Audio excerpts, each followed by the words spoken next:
PBS, Radyo ng Bayan, kami po ay nasa 738 kHz sa inyong AM dial sa Mega Manila at sa bayan napapakinggan sa mga Radyo ng Bayan stations nationwide. Ang oras sa buong Pilipinas, 9 minutes makalipas ang alas 11 ng umaga.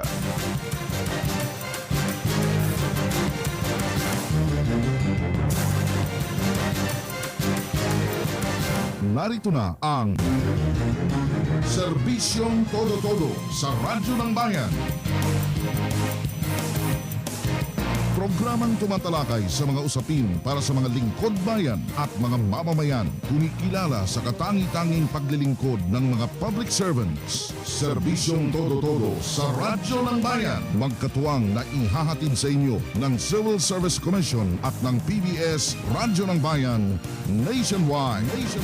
Serbisyong Todo-Todo sa Radyo ng Bayan.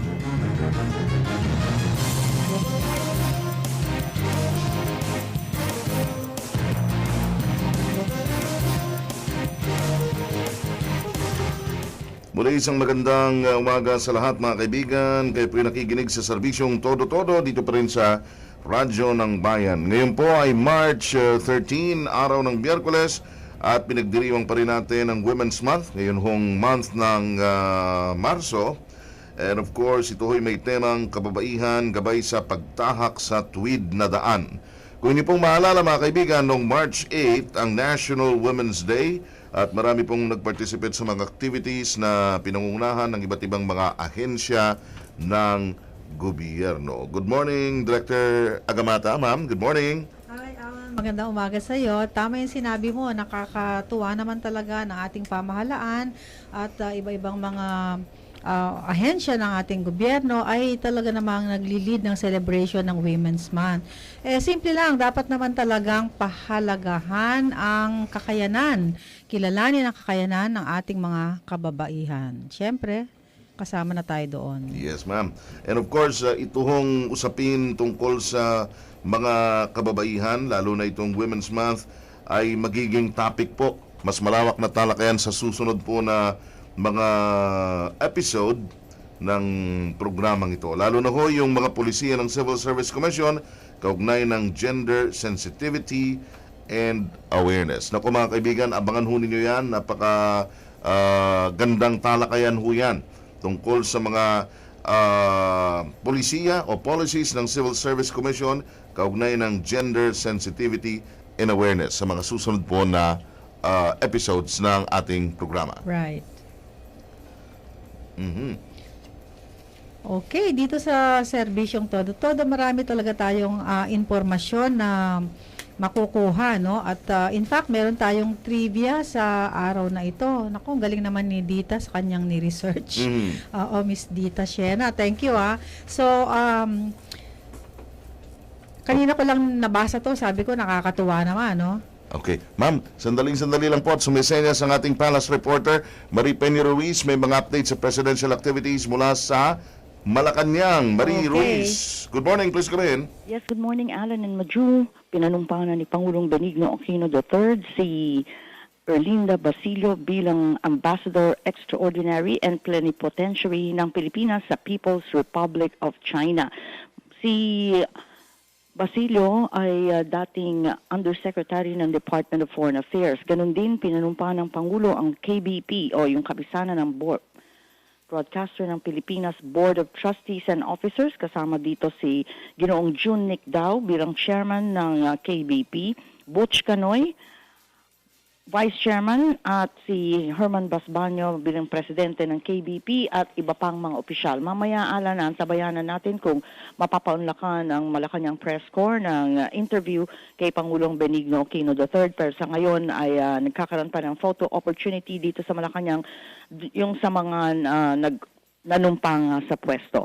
At yan ay sa panguna ng Philippine Ambassador to China, dating Foreign Affairs Undersecretary Erlinda Basilio. Mula sa Malacanang, kasama si Roger Cruz, Jess Batislao at Rom Italia. Ito si Marie Peña Ruiz, Bayan Patrol 10, konektado ka. Thank you so much, Marie Peña Ruiz mula sa Malacanang. Antabayanan po ang pagbabalik ni Marie maya-maya. Baka raw ho makunan ng panayam ng Malacanang Press Corps ang Pangulong Noynoy diyan po sa Malacanang. At syempre tuloy-tuloy ang ating paglilingkod bayan ngayon pong Wednesday morning. Kanino bago pumasok yung report ni Marie, binabanggit ni Director Agamata yung isang napakahalagang Trivia. Sige nga ma'am, please. Okay, so alam nyo ba na noong June 11, 1978, ilan taon ka na nito, Ala, noong 1978?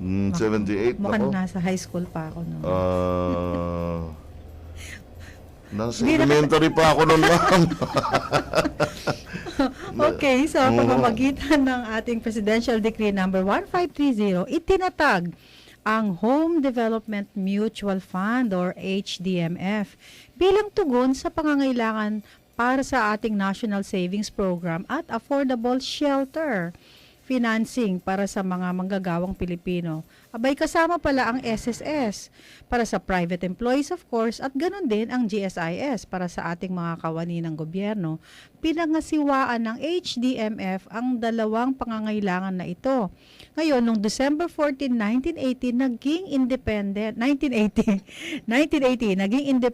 na institusyon ang HDMF. O, sige, ano nga ang tawag ngayon? Ang tawag dito ngayon, ma'am, yung Pag-ibig Fund. Yan. Very good. Pag-ibig Fund. Kumbaga, naging independent pala siya noong December 14, 1980. So, ayan, mga kaibigan, isang napakalagang trivia yan, lalo tigit dun sa mga naglilingkod sa gobyerno, no? Kasi, hindi lang naman sa ano yan, para sa lahat yan, Pag-ibig Fund, no? So, abangan po ninyo ang marami pang mga trivia sa mga darating pa na episode ng ating programa. Ito po ang serbisyong Todo-Todo sa Radyo ng Bayan. Serbisyong Todo-Todo sa Radyo ng Bayan. Oras natin, 16 minutes, makalipas ang alas 11 ng umaga. Balik tayo sa programang Serbisyong Todo-Todo. At sa araw na ito, pag-uusapan po natin ang mga mahalagang serbisyong inihahatid sa atin ng Pag-ibig Fund. Ayan. Naku, palagay ko, uusok na naman yung mga telepono natin, Director Agamata. Kasi pag-stagan yung mga frontline agencies, civil service, Pag-ibig, GSIS, SSS, at iba pa. Umuusok yung mga telepono natin palagi. Siyempre, yan ho ay magaganap maya-maya lang, Madam Director, di po ba? At ngayon naman po sa umagang ito, abay napakapalad po natin. Dahil kapiling po natin, pinaunlakan tayo ng isang napakahalagang tao. Bakit po? Kasi siya isang Presidential Lingkod Bayan Awardee, Alan. Wow! Pinarangalan siya ni Pangulong Aquino noong 2010. Okay. Siya ay ang dating Senior Undersecretary ng International Trade Group ng Department of Trade and Industry. Aba, pag narinig mo DTI, alam mo, dekalidad na departamento yan. Kaya, isang empleyado ka lang ng DTI, hindi ka pa nga USEC, dapat ka na magmalaki. Siya po ay isang Senior Undersecretary. Naging instrumento po siya sa pagpapalago ng micro, small, and medium enterprises sa pamamagitan ng export promotion and marketing activities na nagbigay daan sa mga local businesses na makapasok saan? Sa international market.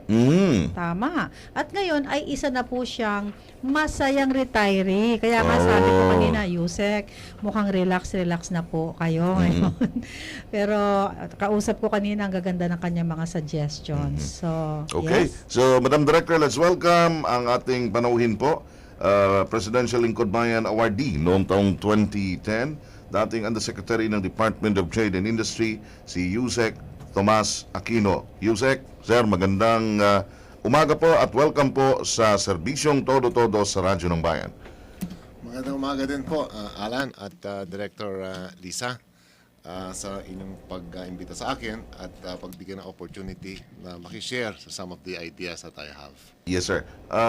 Una ko pong tanong, pag sinabi po nating International Trade Group ng DTI, kumbaga, ano ho yung pangunahing tungkulin nito? Ano ho yung pangunahing tinututukan ng inyong opisina noon dyan po sa Department of Trade and Industry, sir? Hanggang ngayon din naman po, ang pangunahing tungkulin ng international trade sa Department of Trade and Industry ay yung ganapin lahat ng mga kailangang pagtutulong para ma-promote ang exports ng Pilipinas. merchandise o mga produkto, ganoon na rin ang mga serbisyo.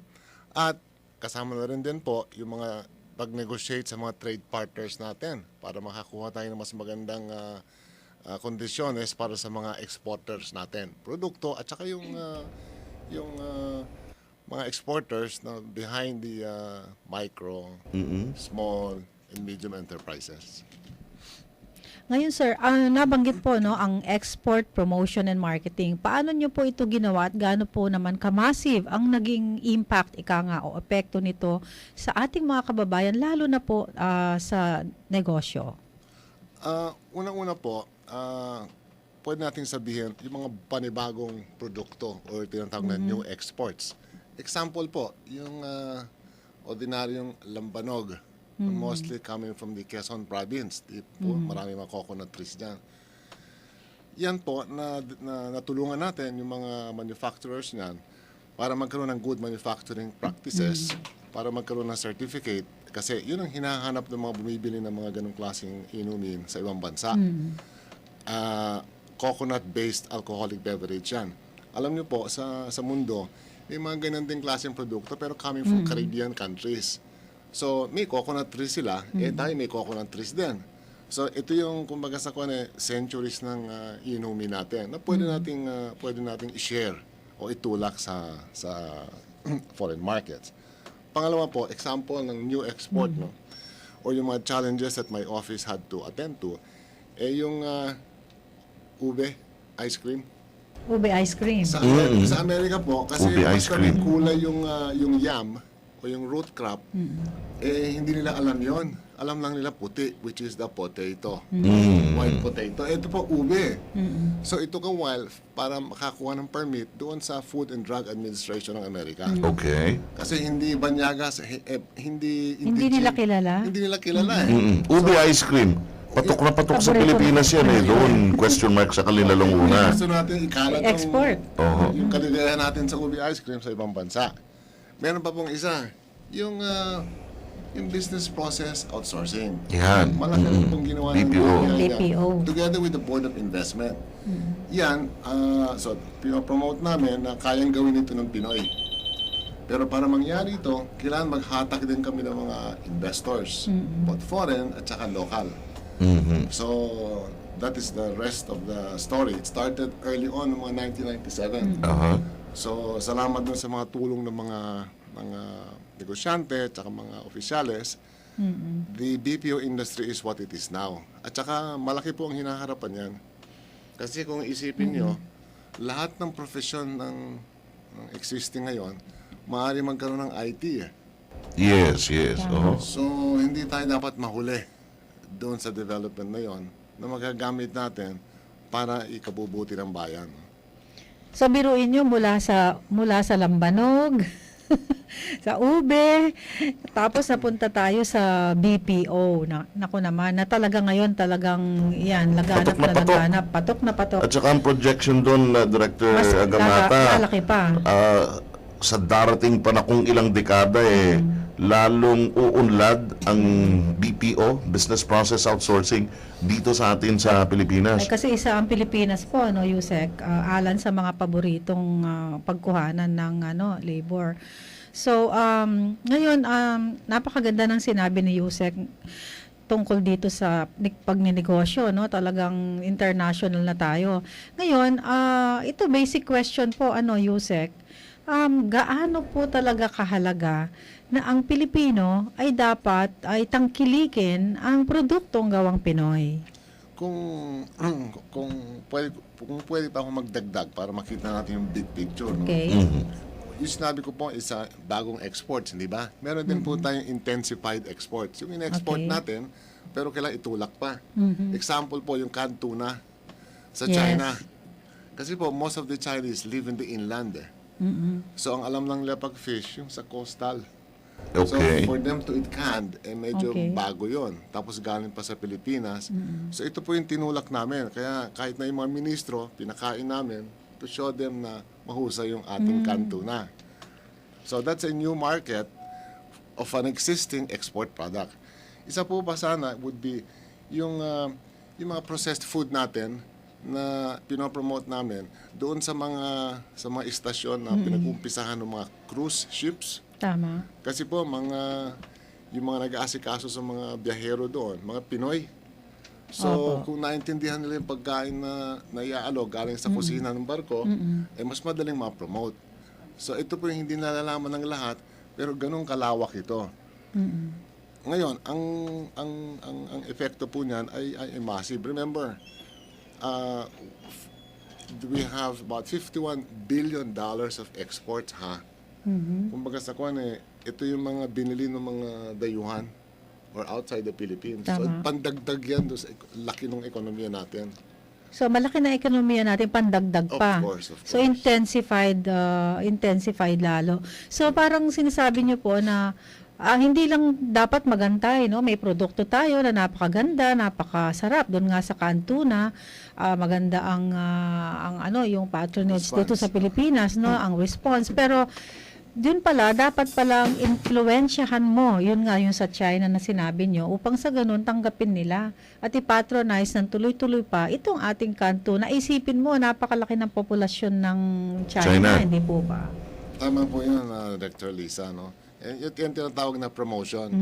Ngayon, may role ang gobyerno kasi hindi lang naman isang brand na itutulak natin. Lahat ng tama. mga export sa Cantu ng makikip or nakinawa. Hindi lang isang brand, syempre magsiselos yung ibang brand. Tama ho yun. Lalo na matindi ang kanilang kompetisyon ngayon. Tama po. Yun. So nakikita natin na ganun pala kalawak, ganun ka-extensive yung mga tinututukan ng office na hinahawakan no, ni Yusek Aquino, no? May tanong ako, Alan. Yes, ma'am. What Oo. does it take para po magawa ito? Mhm. Kasi na-imagine ko si Yusek Aquino, hindi lang siya dyan sa opisina o nakikipag-usap o nagtutulak ng komunikasyon, sa formal na komunikasyon.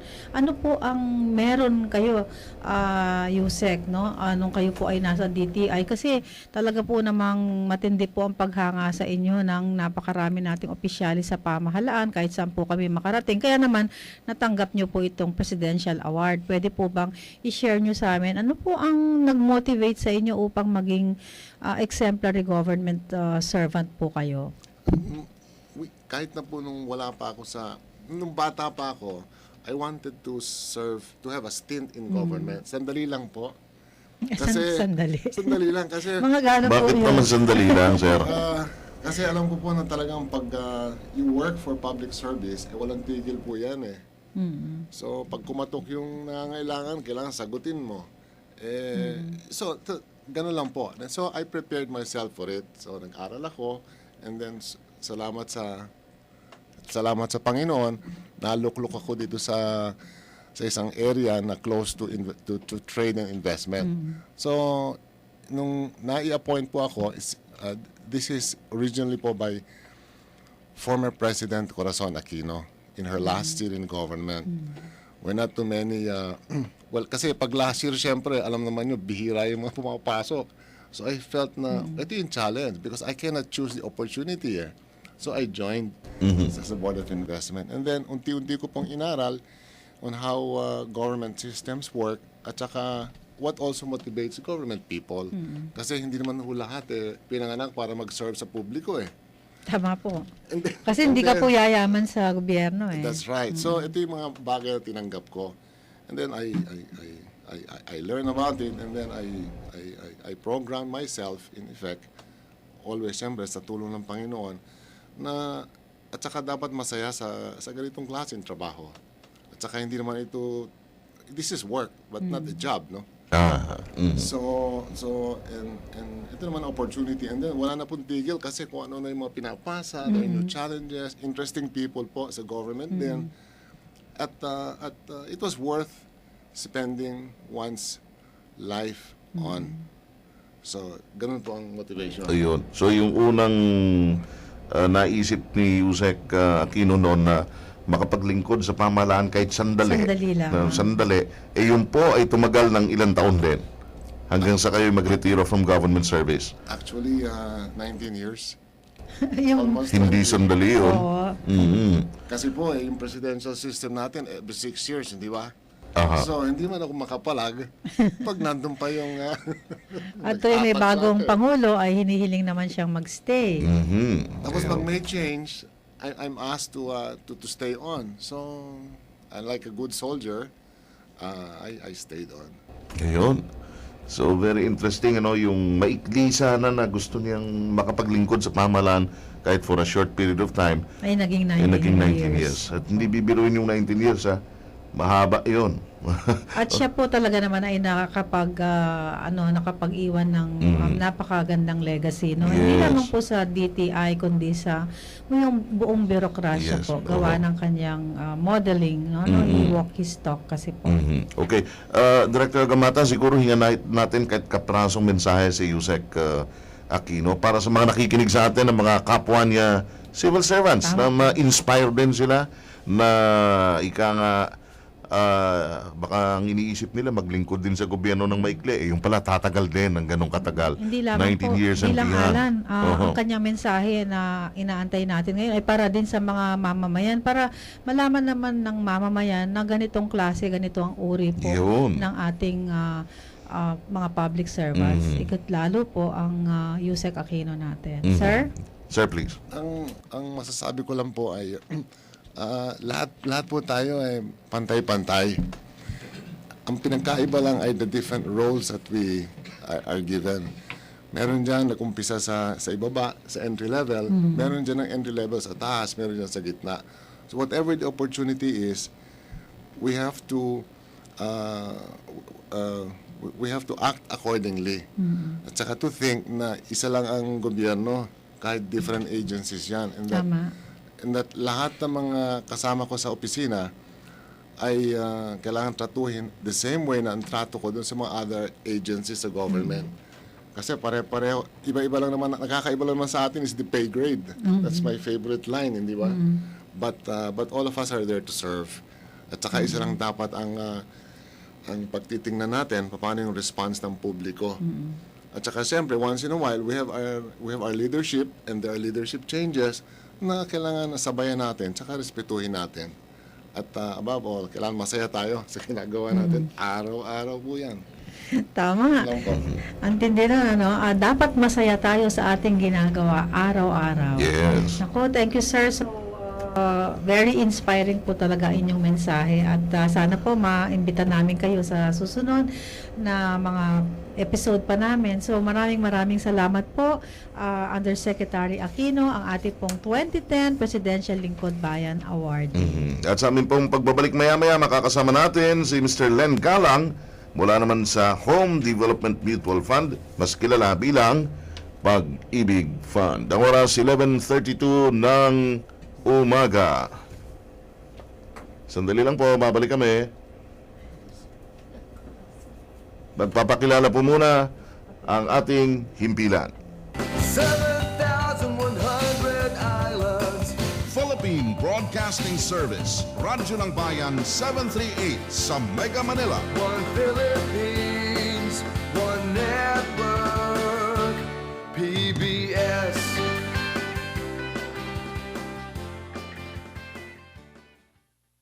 PBS, Radyo ng Bayan, kami po ay nasa 738 kHz sa inyong AM dial dito sa Mega Manila. At syempre sa bayan din na napapakinggan sa iba pang mga Radyo ng Bayan stations nationwide. At of course kasama dyan ang DZRM Radio Magazine 1278 kHz. Mga kaibigan, ang oras natin 33 minutos makalipas ang alas 11 at sama-sama po tayo sa impapawid hanggang alas 12 ng tanghali. Mga kaibigan, halos lahat po ng mga manggagawang Pilipino na ay may miyembro ng mga institusyon na mas kilala natin ngayon, o mas makikilala natin ngayon. Ito, ang pangunahing misyon po ng Home Development and Mutual Fund o Pag-ibig Fund ay i-quote ko yung bahagi. Ganda eh. To uplift the quality of life of members through savings. Yun. At napaka-importante po na mapag-usapan ang bagay nito, lalo na po dahil sa may mga bagong polisiya at programang ihahandog din sa atin ang Pag-ibig Fund. At syempre, para sagutin po ang ating mga tanong tungkol dyan, kasama po natin ngayon si Mr. Len Galang, ang Manager ng Public and Media Affairs Department ng Pag-ibig Fund. Mr. Len Galang, sir, good morning at welcome po sa Serbisyong Todo-Todo. Good morning, Sir Alan. Good morning, Director Lisa at Yusek Aquino. At magandang umaga rin po sa lahat po ng nakikinig. Salamat po sa inyong pag-anyaya sa amin dito para maibahagi po natin sa ating makikinig at lalong-lalo sa ating mga miyembro ang programa ng Pag-ibig Fund. Yan, okay. Kanina nabanggit ko yung pangunahing misyon ng Pag-ibig to uplift the quality of life of members through savings. At mahalagang malaman din natin ang mga nakikinig sa atin sa ngayon. Ano ba talaga yung mga, pag sinabi nating mga pangunahing serbisyo na ipinagkakaloob sa atin ng Pag-ibig Fund? Lalo tigit ito siyempre para dun sa mga kababayan natin, mga manggagawang Pilipino. Please. Sir Alan, actually, ang Pag-ibig may dalawang mandato po yan. Unang-una ay yung pangalagaan po, yung long-term savings ng manggagawang Pilipino. Ito ay sa pamamagitan ng pagkakaroon ng provident saving system na kung saan lahat po ng naiipon or yung contribution na mas maigi pong tawagin natin na impok, buwan ng impok at uhulog ng Pag-ibig ay maibalik sa kanya pagdating ng takdang araw. So pag binalik po natin ito ay sisiguruduhin natin na kumpleto ang kanyang impok na ibabalik kasama po ang employer counterpart na ibinibigay ng bawat employer, pribado man o sa gobyerno. At of course, sisiguruduhin po natin na may maibabalik tayong dividendo na kinita nito sa bawat taon. Yun po yung unang mandato po sa savings portion. At ang ikalawa naman po, mandato ng Pag-ibig Fund, ito po yung kilalang-kilala ng marami, nakararami, ito po naman ay magkaroon ng access ang ating mga miyembro sa affordable housing finance system natin. Of course, ito pong programa na ito or mandato na ito yung karamihan sa ating mga miyembro ang talagang interesado mag-avail. At bukod po sa dalawang ito, maaari din naman pong magbigay ng multipurpose loan or yung short-term loan ang Pag-ibig Fund para sa mga dagliang pangangailangan ng ating mga miyembro. Tama. Tanungin natin si Mr. Len Galang kung ano ba yung mga bagong programa o proyekto ng Pag-ibig Fund. Meron ba? Okay, maganda po yung katanungan na yan. Unahin po natin dun sa housing. Sa ngayon po, ang ating housing loan program ay ginawa na nating dalawang programa upang sumagot sa pangangailangan base dun sa pangangailangan ng ating membro. Una, yung regular housing loan program po natin kung saan dahil po nagtataas na rin ang presyo ng mga bahay Ay, talaga. at ang pagpapagawa ng bahay, itinaas na po natin ang ating Loanable amount. Okay. Mula from 3 million, dinoble po natin 6 million na ho. Magandang Ang balita. maaaring ma-avail ng ating mga membro. Tuwan-tuwa po yan ang mga membro natin, lalo na yung mga OFWs po Yes, dahil sila yung may kakayahan at gusto nilang bumili ng mas malaking halagang bahay. Kaya't na marami sa kanila ang nag-a-avail nitong more than 3 million loan. Ayun. At bukod doon, yung interest rate po niyan, sa ngayon, ang programa natin ay maaari nang piliin ng miyembro yung interest rate na nais niya para sa kanyang loan. Dahil ito ay kung halimbawang gusto niya ang fixed interest period po ng kanyang loan ay mas maigsi, mas mababa po ang interest rate na ibibigay natin sa kanya. Ngayon, yung pangalawang programa po para ng pautang sa pabahay, ito naman caters to our members na nasa yung mga wage earners, binibigyan po natin sila ng mas mababang interest rate as low as 4.5%. Subsidized po ng Pag-ibig yung difference noon doon sa amortization, and this is fixed for 10 years. Siguro po magandang malaman ng miyembro na paano nakakapagbigay ang Pag-ibig ng subsidy in terms of amortization. Yes, please. Ito pong subsidy yun, ang tulong na Pag-ibig na yan ay kinukuha natin from the savings of the fund. Kasi yung bagong batas, yung RA 9679, ang Pag-ibig po ay exempt sa income tax. Okay, so whatever taxes that we were able to save, ay ibinabalik po natin as benefit to the members. So instead of them paying the whole amortization, partly subsidized po ng Pag-ibig for the wage earners, minimum wage earners. 4.5%, napakababa na. Yes, Parang halos 10 wala years na po yan, yun. Hindi fixed. mo na halos mararamdaman yun, ma'am, ano? That is right. Okay. Yung punto nga ng Pag-ibig, ito ay Pag-ibig Fund. Ito ay isang paraan ng pag-iimpok. Di ba? Tama po. Savings ito eh. Kaya tayong mga empleyado, pag nakikita natin yung mga payslip Yung natin, deduction. at may nakalagay na Pag-ibig na wag nating yung Pag-ibig deduction kagad yung dating eh. Yes. Dapat ang pananaw natin doon mas positibo. Savings. Meron tayong additional savings by way of Pag-ibig, pero maliban doon sa isinasave natin na yon, may counterpart yung Counterpart. employer natin. So kung halimbawa nagtatrabaho tayo sa gobyerno, yung gobyerno may corresponding din na share na gano'n, o kung sa pribadong sektor, Tama. meron ding counterpart yung employer. So nagtutulong yung empleyado at yung kanyang employer, but in the end, yung empleyado ang mas makikinabang doon, di ba, sir? Tama po yan. I-picture na lang po natin sa bawat 100 pong impok nyo, buwan-buwan. Tama, 100 Pagpasok po niyan sa pesos. Pag-ibig at may employer counterpart, 200 na po ang naimpok nyo sa kada buwan. Tapos taon-taon po, kumikita ito ng dividends at ang dividend nito ay tax-free. So wala hong kaltas, no? So ibig sabihin po, unlike saving it in let's say ordinary savings account sa bangko, mas maliit po ang kikitain nyo kung sa bangko po ito, at kung sa Pag-ibig naman ay mas malaki ang kikitain nito. Siguro mabanggit ko lang na ito lang nakaraang linggo, no, ay nagdeklara po ng dividendo ang Pag-ibig Board, at nagagalak po kaming ipaalam sa lahat na 9.3 billion worth of dividends po ang ating i-declare for 2012, and it is 8.5% higher than the dividends that we have declared last year. Katumbas po nito ay 4.17% ng inyong impok sa Pag-ibig Fund. So 4.17% po ang kinita ng inyong impok last year. Definitely, malaking taas yan Mas kaysa sa malaki po. bangko. Kasi Tama sa po bangko yan. parang 0.03 Yes, per ma'am. annum ang Tama po. interest rate ngayon. And we have been declaring dividends po on average of 4.5% yearly po. Ay, thank you. Ngayon, meron tayong mainit na topic ngayon, yung mga kasambahay natin, di ba? Meron ng batas na sila ay dapat miyembro na ng Pag-ibig, SSS at PhilHealth. Itong Pag-ibig, parang tumataginting yung 6 million. Pwede ka nang umutang ng 6 million, di ba?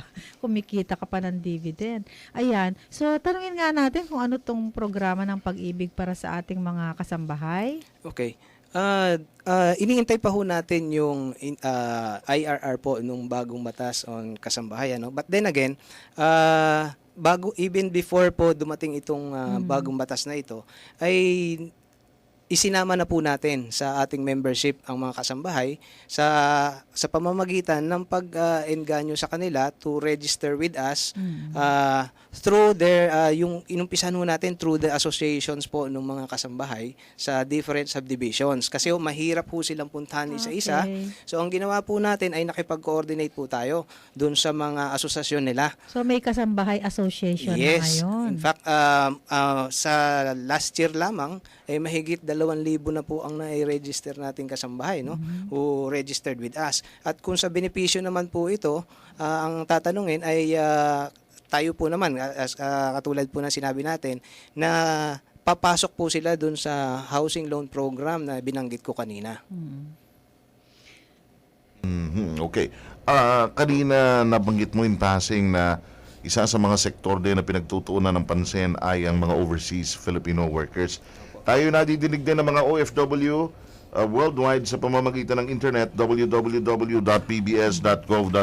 I-click nyo lang mo yung buton ng Radyo ng Bayan para na rin sa kapakanan ng mga OFWs na nakikinig sa atin sa kasalukuyan.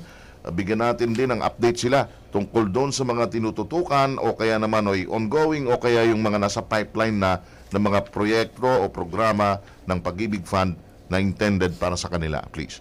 Okay. Unang-una, ulitin ko lang ulit yung programa ng Pag-ibig, yung bagong programa sa pautang sa pabahay ay malaking bagay para sa ating OFWs.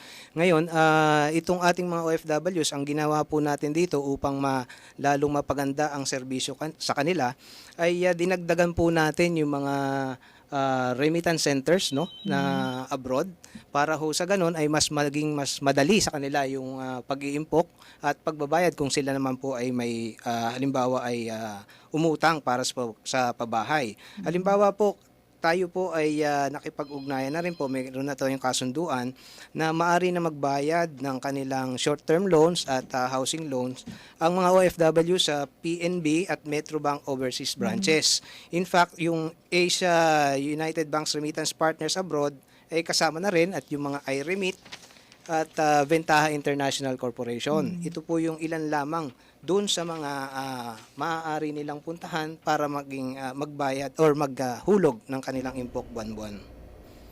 Okay, napakadaming at mahalagang impormasyon na narinig natin, no, mula sa Pag-ibig Fund. So, kulang na tayo sa oras, pero sana marami pa tayong maibigay na impormasyon. So, can you just give your contact numbers, Len? Okay.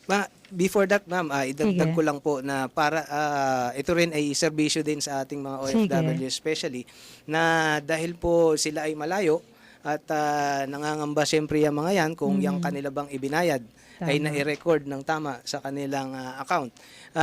Meron ho tayong online verification ng system, no, Okay. yung kanilang payment, kung saan maaari nilang makita na kung ang kanilang ibinayad ay na-reflect na sa kanilang account. Okay. So, online po yan. So, ganyan din, ngayon po ay pinapatupad na rin po natin yung ating online housing loan application system. Okay. Kung saan, online, maaari po kayo mag-file ng housing loan para sa ganon, pag-submit nyo po sa Pag-ibig Fund ay hindi na kayo pipila doon sa ating counter. Anong By website? appointment na po Okay. yan. Anong website natin? Ang website po natin ay sa www.pagibigfund.gov.ph. Okay, so maraming salamat po, Mr. Len Galang ng Public and Media Affairs Department ng Home Development and Mutual Fund or Pag-ibig Fund. Yes, at sa pagbabalik ko natin maya-maya, makikibalita naman tayo sa mga latest tungkol sa ARTA, di ba ma'am? Tama. At makakaugnay din natin ang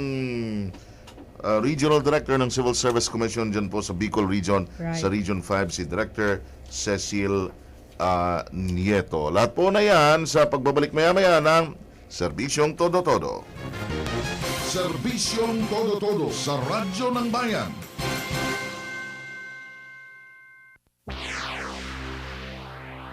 Ngayon, mapapakinggan na ang PBS Radyo ng Bayan saan mang panig ng daigdig. Sa pamamagitan ng internet, mag-log on lamang sa www.pbs.gov.ph. I-click ang Radyo ng Bayan Live o kaya'y sa www.pinoywebcaster.com. I-click lamang ang Listen. Worldwide na ang PBS Radyo ng Bayan, ang radyo ng bayan. Worldwide na ang PBS Radyo ng Bayan, www.pbs.gov.ph, and then i-click lamang pong buton ng Radyo ng Bayan para sa live audio streaming ng Radyo ng Bayan. Sang dako ng mundo man kayo naroroon. Serbisyong Todo-Todo sa Radyo ng Bayan. Welcome back mga kaibigan, dito pa rin sa Serbisyong Todo-Todo sa Radyo ng Bayan. 11:47 po ang ating oras. Hanggang alas 12 ng tanghali tayo magkakasama-sama sa Himpapawid.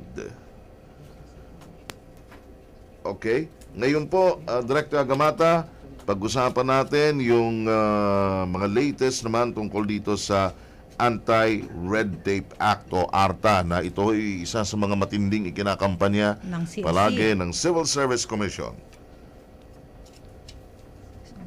Nandiyan na ba si Director Nieto?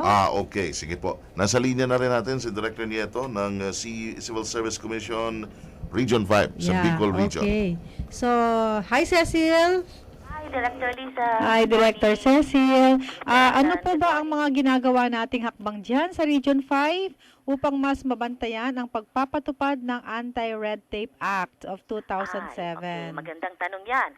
Kasi actually, ngayon pong as of March 6, nakagawa na po kami ng 19 ARTA-WAT sa mga agencies, equivalent to 25% of our target.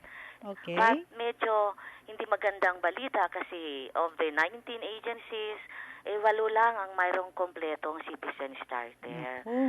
Oo. Pero pinag-iigian po ito namin dahil ayon sa ating ARTA law, dapat kasi i-promote natin yung compliance ng mga government offices na nagpo-provide ng frontline services on their compliance with ARTA provisions. So, ang ginagawa namin dito, Director Lisa, nagkakaroon po kami ng sinasabing surprise ARTA Watch visit. Cecil, Director Cecil, banggitin nga natin kung anong oras yung surprise visit natin. Actually, itong surprise visit is actually during lunch break. Yan. Para po talaga na ma-emphasize kung ano ang importansya ng ARTA law na dapat magkaroon ng continuity of service even during lunch break. Director Cecil, yung ARTA watch natin dyan sa Bicol Region, kaya nga surprise, hindi ina-announce ang date, hindi ba? Hindi po, kasi actually before, siguro mga a month before the visit, ARTA watch visit, nagbibigay muna kami ng notice sa agency head, but we do not include the dates para naman surprise. Tama. Tapos, nagkakaroon na kami ng actual visit. Usually, this is done, Director Lisa, by the provincial director sa mga provinces of Albay. But dito sa medyo malapit sa base, tutulong kami ni Assistant Director Daisy. Kung may oras na siya, may oras naman ako. And then, Director Cecil, yes. baka pwede mo mabanggit, siguro maski 2 opisina lang dyan sa Bicol Region ang na-ARTA watch mo na na magaling. Nakapag-comply ng Sa gusto. magaling. ng gusto. Actually, may magaling sila sa isang component, pero yung iba, wala. Walang perfect. Pero meron kaming isang parang malapit na sa perfect. Yung NBI of Legazpi City. Aba, National Bureau of Investigation. Yes, oo. Legazpi Kasi, City. aside from the ARTA provision na binibigyan namin ng visit, medyo sinasama namin doon yung tinitingnan namin whether they are complying with the anti-smoking policy natin. Medyo wala silang masyadong information doon. Pero perfecto yung NBI of Legazpi City. Meron din yung DOLE, Albay Provincial Office, although wala silang ramp for persons with disability at saka yung ID nila hindi masyadong makita. Ang SSS of Tabaco City maganda rin, kaya lang wala silang ramp for PWD. Na madali namang matugunan, no, Madaling Director matugunan Cecil? yon kasi binibigyan namin sila ng parang recommendations para magawa nila within 1 month. Kasi susunod niyan, actual RCS na. Yan. Director Cecil, baka may announcement ka o kaya reminder Ayun. dyan sa ating mga listeners sa Bicol Region na napapakinggan tayo sa DWRB, sa Camarines Sur, Albay at Masbate at DSVC sa Virac, Catanduanes. Baka may mensahe ka lalo sa ating mga taong bayan kung ano yung kanilang pwedeng hanapin sa ating mga frontline services sa government agencies dyan sa Bicol. Maganda po yun, Director Lisa. Ako, nais ko pong manawagan sa lahat ng aming mga kliyente sa buong Region 5 na sana po kung meron po kayong alam na hindi nagtutupad ng mga offices sa pagsabit o kaya sa pag-post ng kanilang citizen starter o kaya merong mga fixer, isumbong po nyo sa amin sa Civil Service Commission. Pwede rin kayong magdiretso sa call center ng bayan. I-text lang po nyo yung 1-6565. O pwede rin po na mag-log on sa www.contactcenternangbayan.gov.ph. At saka po sa ating mga ahensya sa buo ng Region 5, hindi po kaya ng Civil Service Commission na isakatupad yung social contract ng ating presidente na magkaroon po ng mga increase in compliance of agencies with ARTA kung di po kayo magtutulog sa amin. Kailangan po namin ng katuwang na para po isakatupad ito. Kaya po, mag-post na po kayo ng inyong citizen starter at mag-comply na po kayo sa mga ARTA provisions ng ating gobyerno. Maraming salamat po. Okay, thank you so much at magandang tanghali. Doon kanila Director Cecil Nieto ng Civil Service Commission Region 5. Talagang mahigpit pala mag-inspect ito si Director Nieto. Cecil, oo. Pati yung yung talagang pati yung mga accessibility ramps Oo, tinitingnan. sa mga government offices Oo. lalo naman, Pati CR, ni-inspection nila. Mhm. Siyempre, primarily, may Citizens Charter ba, Yes. may Public Assistance and Complaints Desk, Mhm. may Anti-Fixer Yun. Campaign, Mhm. at saka dapat noon break policy. Sa pamahalaan, pwede naman magtanghalian ang frontliners. Kaya lang, Wag lang sabay-sabay. wag sabay-sabay, wag iwan yung kanilang Oo. desk. Ayan. So, Okay. kumbaga, limbawa, yung mga individuals na directly nasa frontline 10, 5 at a time. Huwag Tama. magsasabay-sabay para may continuity ng paglilingkod sa sambayanan kahit na lunch break yung ibang mga private offices. Tama, Alan. Halimbawa, dyan sa aming Public Assistance and Complaint Center sa Civil Service Commission Central Office, Opo. nandyan ang aming mga frontliner sa Public Assistance and Information Office nga, no, sa PACC. Nandyan sila, nakikinig. Aba, kung kumain sila, by batch. Mm-mm. Di Nakikinig pwede. sila ngayon, ma'am. Good morning sa inyong lahat dyan at Nakikinig sila. masayang pakikinig sa inyo. Yes. Mhm. Okay. Okay. Mula sa kwento ng ating guest awardee, si Yusek Aquino, sa Pag-ibig Fund Services, at sa report ni Director Nieto tungkol sa pagpapatupad ng ARTA sa kanilang lugar sa Bicol Region, talaga naman pong punong-puno ang serbisyong todo-todo. Kaya taus-pusong nagpapasalamat po kami sa ating mga nakikinig ngayon sa buong bansa. Mhm. And of course, para dun sa mga nakikinig sa atin, baka ho kayo may mga kakilalang natatanging kawani o kaya natatanging opisyal ng pamahalaan. Kayo po'y malugod naming inaanyayahan na makisa dito sa Civil Service Commission sa paghahanap ng mga natatanging lingkod bayan. Yan po ay sa larangan ng serbisyo publiko. Maaari po kayong magsumite ng mga nominations. Kailangan ho may formal na nomination yan sa Honor Awards Program o HAP Secretariat. Meron pa silang mga 2 weeks may hanggang March 29, 2013. Magiging April 1 na po yan Ay, kasi na-move. Holy Week. Oo Holy nga Week naman, tayo. kasi March 29, papatako ng Friday. Biyernes Santo, magiging hanggang April 1, Monday. Masaya sila. May Ayun. konting Na allowance. extend ng konti Yes. dahil Holy Week. So, ang deadline pala ay April 1, araw po ng Lunes. Pwede ho kayong tumawag sa mga telephone numbers na ito. Kuha na po ng ballpen at kaprasong papel, 931-7993. Ulit, 931-7993 o kaya sa 932-0381. Ulit, 932-0381. Maaari din po kayong tumawag sa hotline number ng CSC. Ito ho yung hotline ng CSC, 932-0111. Madaling tandaan, 932-0111.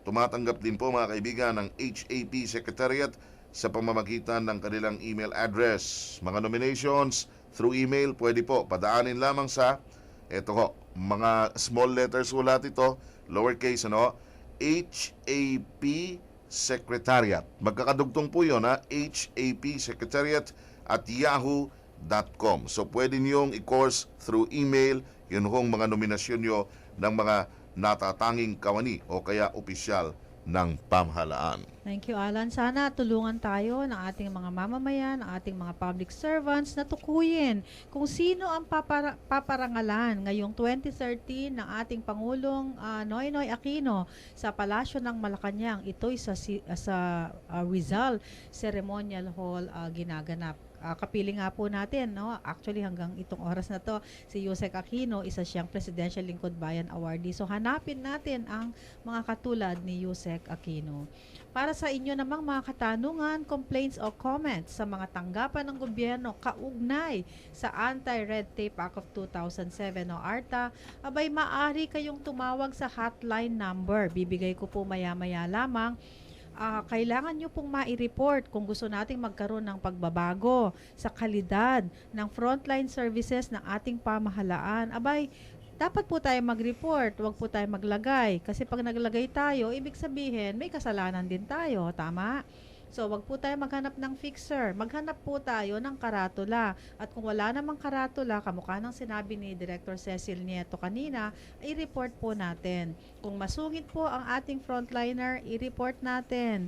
Kung wala pong tao doon sa window, i-report din po natin. Saan po yan i-report? I-report po natin sa contact center ng bayan. Paano po? Accessible po ito sa PLDT Smart or Digital Landline. Aba, i-dial lang po ninyo 16565. Madali po, no? 16565. Pero madali din po kung kayo ay magte-text na lamang. Ano po yung text number? 0917-839-8272. Ulitin ko po, ano yung text number ng contact center ng bayan?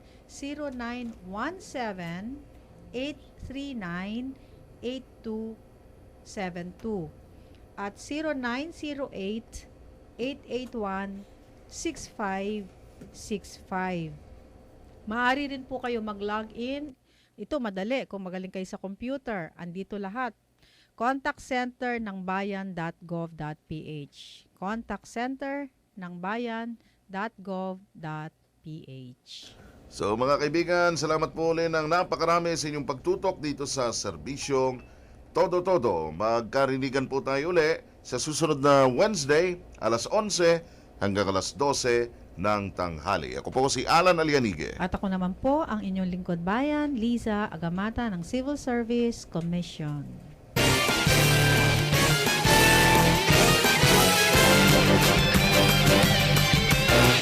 Muling sumainyo ang Serbisyong Todo-Todo sa Radyo ng Bayan. Programang tumatalakay sa mga usapin para sa mga lingkod bayan at mga mamamayan, kumikilala sa katangi-tanging paglilingkod ng mga public servants. Serbisyong Todo-Todo sa Radyo ng Bayan. Magkatuwang na inihatid sa inyo ng Civil Service Commission at ng PBS Radyo ng Bayan nationwide. Serbisyong Todo-Todo sa Radyo ng Bayan.